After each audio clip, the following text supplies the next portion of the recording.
Hi everybody, it's Jen Brzezinski, the Youth Programs Coordinator at the Pittsburgh Botanic Garden again. And today we're here to do our third part in the chicken series.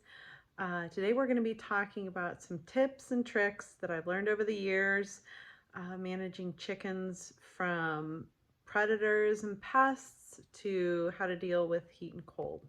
So come along. Okay, one important thing I want to point out here, and it might be a little difficult to see, but my chickens are having a dust bath right now. I don't know if you can see them kind of moving around down in the dust underneath their coop. They need to have a dust bath provided for them, whether it is DE like diatomaceous earth, or whether it is wood ash from your fireplace or wood stove.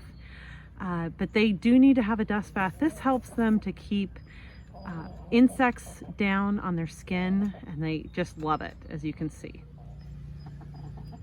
Here's some more video of them enjoying a dust bath. As you can see, they kind of get down and they roll around a little bit, take care of themselves, preen.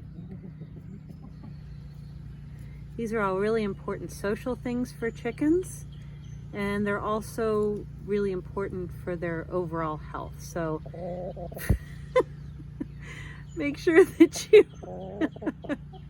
provide a dust bath. Isn't that right, Lucy? Okay, so one of the things you're going to want to think about when you are planning your coop and planning your flock is how to keep predators out. And they can be predators that want to go after your chickens, like hawks, possums, raccoons, foxes, coyotes, neighborhood dogs.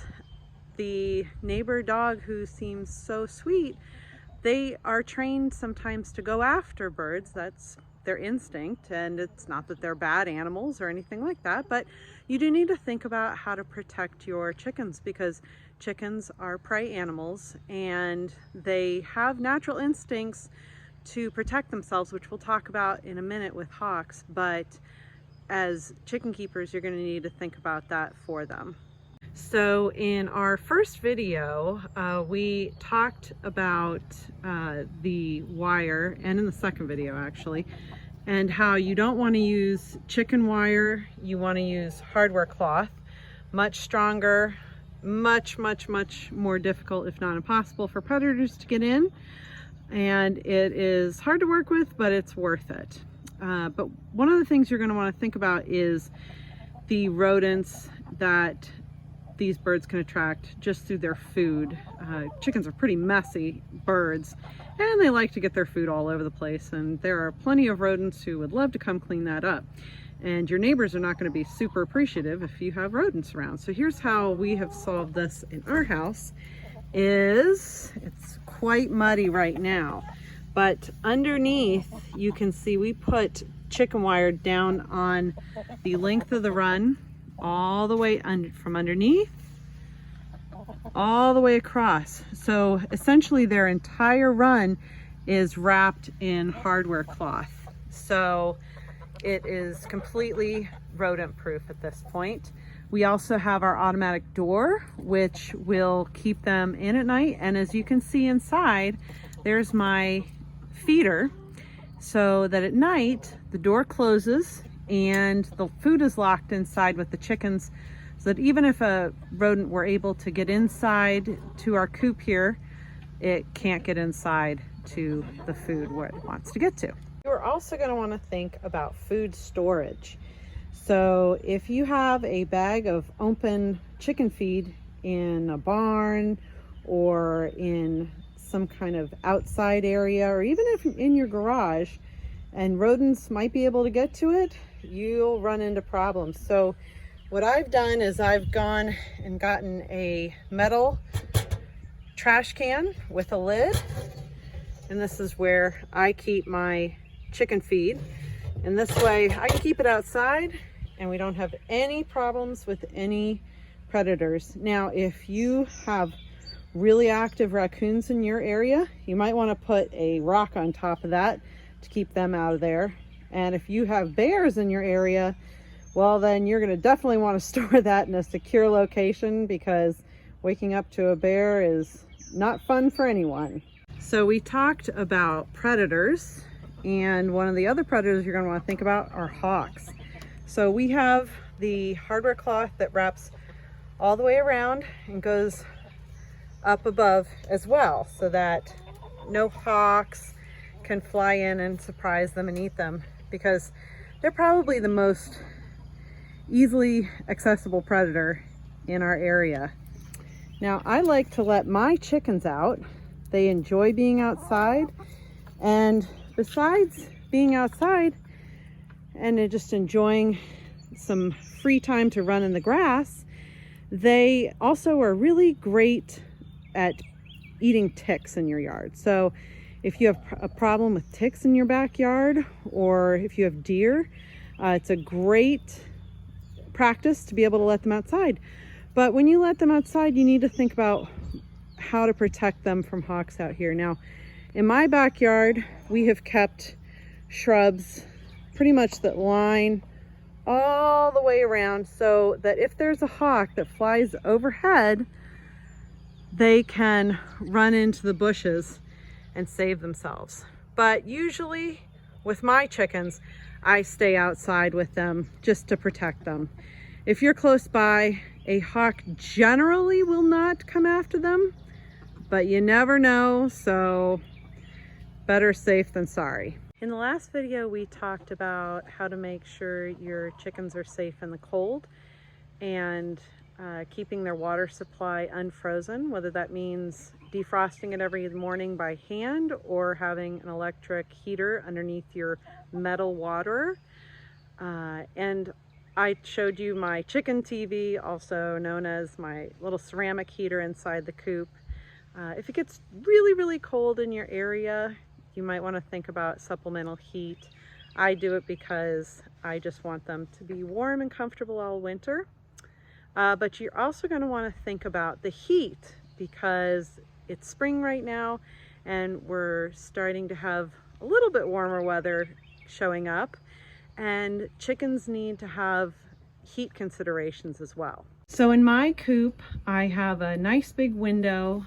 Right now I have a piece of plexiglass in it, you can see right there. But in a couple of weeks, I'm going to pop that out, and they'll have a nice ventilated but protected with the hardware cloth, as you can see, window for their evenings. But one of the other important things to think about, though, is shade for the chickens. So I showed you last week how our we have some hands here, how I have the chicken coop elevated. It also provides nice shade underneath. We saw them dust bathing earlier. But this way they can get out of the sun in the summertime when it's really, really warm out. You will see chickens pant. They pant like dogs with their mouths kind of open. Their tongues don't stick out, but they do pant to cool themselves. And you need to think about this when you're placing your coop. If you don't have a lot of shade in your yard, you're going to want to make sure that they have shade either underneath the coop, or perhaps you put on a solid roof on the run, and that'll protect their run from getting too much sun. So another thing you're going to want to think about is the fact that most veterinarians don't see chickens. So that means that you're going to have to be the veterinarian for your chickens most of the time.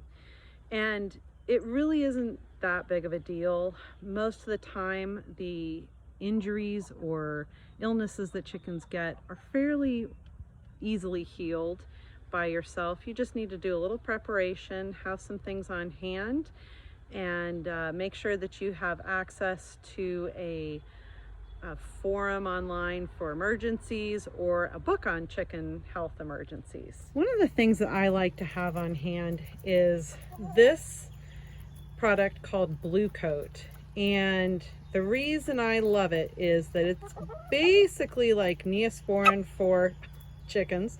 They sneeze, and that was a sneeze.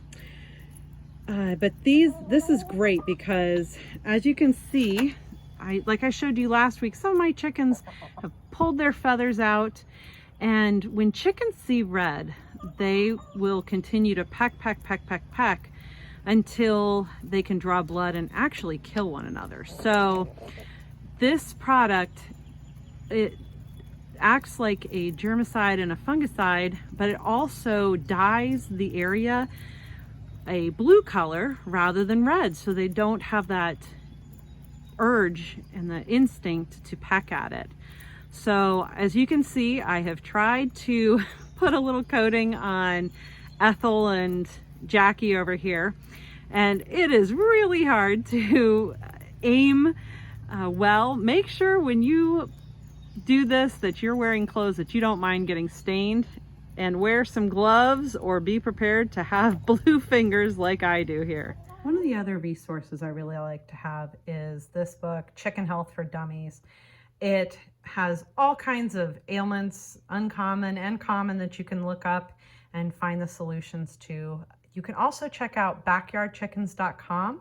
They have a whole forum for chicken health emergencies, and you can usually get a pretty timely response. And if they don't respond to you, usually the question has been asked in the forum. So just peruse through and see what you can find. And that's it for chicken keeping. You can find lots of resources on the internet. There are lots of people who've been doing this a lot longer than you and a lot longer than me. So just have fun with it. If you really enjoy the work, you will be successful at keeping chickens. I hope to see you out at the garden really, really soon, and happy chicken keeping.